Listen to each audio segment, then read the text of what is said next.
नमस्कार दोस्तों, आइए जानते हैं राजस्थान की 100% सही 25 बड़ी खबरों को फटाफट अंदाज में। लेकिन उससे पहले वीडियो को एक छोटा सा लाइक जरूर करें। राजस्थान के दौसा में 20-20 करोड़ की लागत से बने 2 एनीकट। दौसा के समेल गांव में 20-20 करोड़ की लागत से मोरेल नदी पर 2 एनीकट बनाए गए हैं। इनके लोकार्पण पर जल संसाधन मंत्री सुरेश सिंह रावत ने बताया कि ईआरसीपी के जरिए अब चंबल, काली सिंध और पार्वती नदियों का पानी लालसोट पहुंचेगा। इससे लाखों लोगों की प्यास बुझेगी और खेतों को सिंचाई का स्थायी साधन मिलेगा। यह योजना पूर्वी राजस्थान की तस्वीर ही बदल सकती है। भरतपुर में ट्रक चालकों से परिवहन विभाग ने की अवैध वसूली। भरतपुर के लुधावई टोल प्लाजा से एक वीडियो वायरल हुआ है, जिसमें परिवहन विभाग की टीम ट्रक चालकों से अवैध वसूली करती दिख रही है। इस वीडियो के सामने आने के बाद 2 सुरक्षा कर्मियों को सस्पेंड किया गया है और इंस्पेक्टर को नोटिस थमा दिया गया है। लेकिन हर बार वीडियो आने पर ही कार्रवाई होने पर लोगों में विभाग को लेकर गहरी नाराजगी है। अशोक गहलोत बोले, देश में हो रही है लोकतंत्र की हत्या। पूर्व मुख्यमंत्री अशोक गहलोत ने उदयपुर दौरे के दौरान भाजपा पर तीखे सवाल उठाते हुए कहा कि देश में आजादी के बाद पहली बार इतना ध्रुवीकरण देखने को मिल रहा है। उन्होंने आरोप लगाया कि लोकतंत्र की हत्या हो रही है और सभी वर्गों को साथ लेकर चलना ही सच्चे लोकतंत्र की पहचान है। गहलोत ने कहा कि समाज और देश दोनों के लिए यह स्थिति बेहद चिंताजनक है। भजनलाल सरकार ने बदल दिया मंत्री किरोड़ी लाल मीणा के गांव का नाम। दौसा जिले के महुआ विधानसभा क्षेत्र का गांव खोहरा मुल्ला अब मनोहरपुर के नाम से जाना जाएगा। सरकार ने इस नाम परिवर्तन की अधिसूचना भी जारी कर दी है। यह गांव मंत्री किरोड़ी लाल मीणा और विधायक राजेंद्र मीणा का पैतृक गांव है। साथ ही पूर्व मंत्री गोलमा देवी की ससुराल भी यही है। इसलिए इस फैसले को लेकर राजनीतिक हलकों में काफी चर्चा हो रही है। चिकित्सकों को बड़ी राहत, अध्ययन अवकाश से नहीं बढ़ेगा परिवीक्षा काल। राजस्थान सरकार ने पीजी या सुपर स्पेशियलिटी कोर्स के लिए अध्ययन अवकाश लेने वाले चिकित्सा अधिकारियों के लिए बड़ी राहत दी है। अब उनका परिवीक्षा काल नहीं बढ़ेगा। हालांकि यह नियम दंत चिकित्सकों और होम्योपैथी चिकित्सा अधिकारियों पर लागू नहीं होगा, जिससे इस वर्ग के डॉक्टरों में निराशा है। सरकार का कहना है कि इससे मेडिकल सेवाओं को बेहतर बनाने में मदद मिलेगी।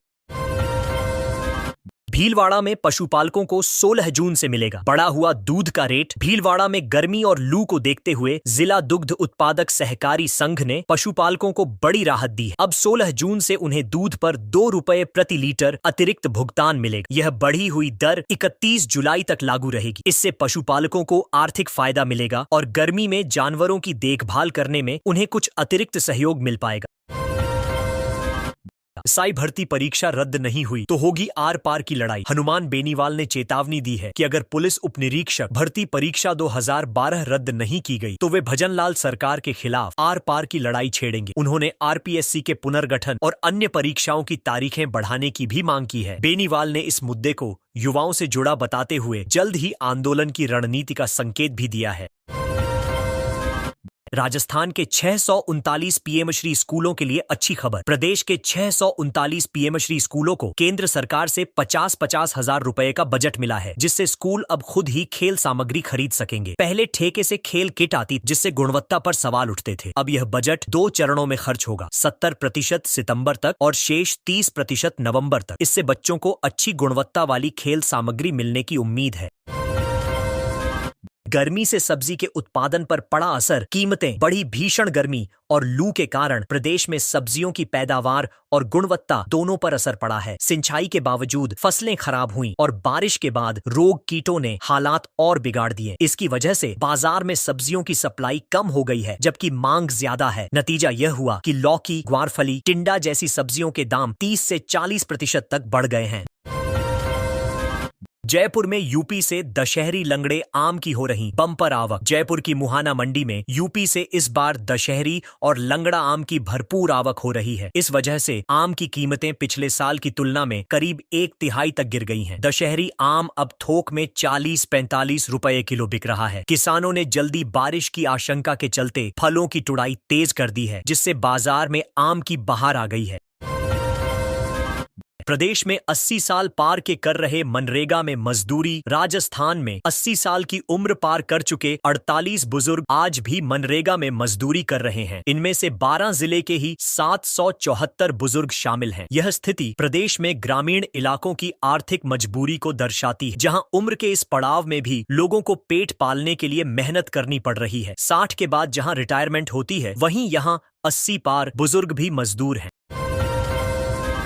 आजादी के 78 साल बाद राजस्थान का सिरोही मुख्यालय जुड़ेगा रेल सेवा से। 78 साल की प्रतीक्षा के बाद सिरोही जिला मुख्यालय जल्द ही रेल सेवा से जुड़ेगा। केंद्र सरकार ने मारवाड़ बागरा सिरोही स्वरूपगंज नई रेल लाइन के फाइनल सर्वे को मंजूरी दे दी। 96 किमी लंबे इस रूट से अब सिरोही के लोग ट्रेन की सिटी सुन सकेंगे। इससे यात्रियों को राहत मिलेगी और इलाके का विकास भी तेज होगा। यह क्षेत्र आदिवासी बहुल है, जिससे इसका और भी महत्व है।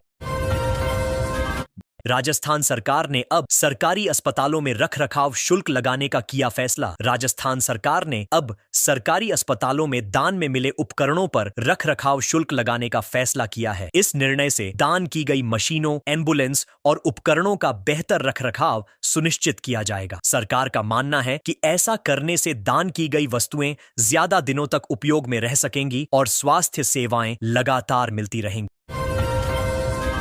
16 जून से शुरू होगी विजवा माता वडोदरा बस सेवा। डूंगरपुर के विजवा माता से गुजरात के वडोदरा तक बस सेवा 16 जून से फिर शुरू हो रही है। सुबह 9 बजे विजवा माता से चलकर यह बस शाम 5:30 बजे वडोदरा पहुंचेगी। वापसी में सुबह 6:30 बजे वडोदरा से रवाना होकर दोपहर 2:30 पर विजवा माता पहुंचेगी। यात्रियों को इस फैसले से बड़ी राहत मिलेगी और दोनों राज्यों के बीच आवागमन आसान होगा।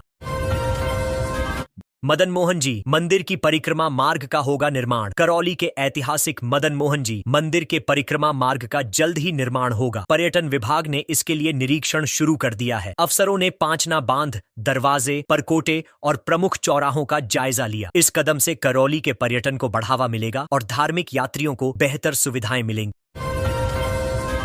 आज से चलेगी Jodhpur Gorakhpur weekly summer special train. गर्मी की छुट्टियों में यात्रियों की भीड़ को देखते हुए जोधपुर से गोरखपुर के बीच साप्ताहिक समर स्पेशल ट्रेन की शुरुआत हो गई है। इसमें कुल 20 कोच होंगे और ट्रेन 3 बार चलाई जाएगी। इस विशेष ट्रेन से उत्तर भारत जाने वाले यात्रियों को बड़ी राहत मिलेगी। राइजिंग राजस्थान बना औद्योगिक क्रांति का आधार। राइजिंग राजस्थान के तहत प्रदेश में जुलाई में 1 लाख करोड़ रुपए के निवेश की ग्राउंड ब्रेकिंग होगी। मुख्यमंत्री भजन लाल शर्मा ने MOU की समीक्षा बैठक में यह निर्देश दिए। यह आयोजन प्रदेश को औद्योगिक क्रांति की नई दिशा देगा और रोजगार के अवसरों में बड़ा इजाफा करेगा। पूरे देश में सबसे गर्म रहा राजस्थान का श्रीगंगानगर जिला। राजस्थान के श्रीगंगानगर में तापमान 48 डिग्री पहुंच गया, जो इस सीजन का देश में सबसे ज्यादा रहा। मौसम विभाग ने 12 और 13 जून के लिए श्रीगंगानगर व हनुमानगढ़ में रेड अलर्ट जारी किया है। यह गर्मी 2018 के रिकॉर्ड के करीब है, जब फलोदी में 51 डिग्री तापमान दर्ज हुआ था। खुशखबरी, राजस्थान में तैयार फ्लैट जैसा फैक्ट्री स्पेस। राजस्थान सरकार ने छोटे उद्यमियों के लिए फ्लैटेड फैक्ट्री कॉम्प्लेक्स की शुरुआत की है। इसमें MSME उद्योग चलाने वालों को लीज पर जगह दी जाएगी। इससे सीमित पूंजी वाले युवाओं को व्यापार शुरू करने का मौका मिलेगा और राज्य में स्वरोजगार को बढ़ावा मिलेगा। नशा करने वालों को नशे के सौदागर मिल जाते हैं, बोली ईश्वरी नंदगिरी। झुंझुनू में साध्वी ईश्वरी नंदगिरी ने नशे के खिलाफ आवाज उठाई। उन्होंने सवाल किया कि नशा करने वालों को सौदागर मिल जाते हैं तो फिर पुलिस को क्यों नहीं? क्या पुलिस की मिलीभगत है? उन्होंने 2 साल की यात्रा शुरू की है और साधु की ड्रेस में नशा फैलाने वालों का भी विरोध किया। बजरी माफिया ने पुलिस पर डंपर चढ़ाने का किया प्रयास। अजमेर के पास साकेत नगर थाना पुलिस की नाकाबंदी तोड़कर एक डंपर चालक ने पुलिस पर चढ़ाने की कोशिश। फिल्मी अंदाज में करीब 25 किमी पीछा कर पुलिस ने डंपर को पकड़ा और चालक व मालिक को गिरफ्तार किया। ये घटना बजरी माफियाओं की बढ़ती हिम्मत को दिखाती है।